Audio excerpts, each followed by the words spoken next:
অতিকৈ আদৰৰ মুগাৰে মহুৰা, তাতোকৈ চেনেহৰ মাকো, তাতোকৈ চেনেহৰ বহাগৰ বিহুটি নাপাতি কেনেকৈ থাকো। হয়, বিহু বুলিলে গা হাতখন আঠখন লাগে, তাতে যদি বহাগৰ বিহু হয় তেতিয়াতো কথাই নাই।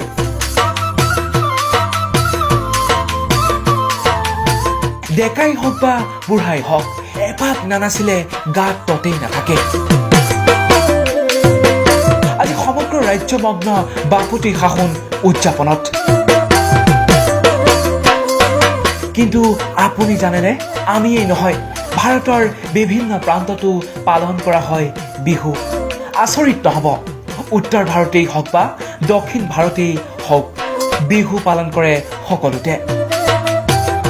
পিছে নামহে বেলেগ বেলেগ। দিল্লী, পাঞ্জাৱ, হাৰিয়ানাত পালন কৰা হয় বৈশাখী উৎসৱ।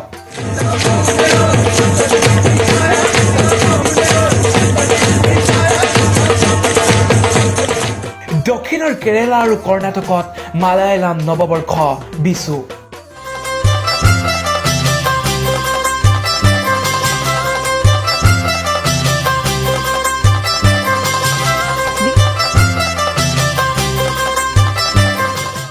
তামিলনাডুত পালন কৰা হয় পুথা নন্দ নামেৰে। দীক্ষিত শৰ্মাৰ ৰিপৰ্ট, টাইম 8।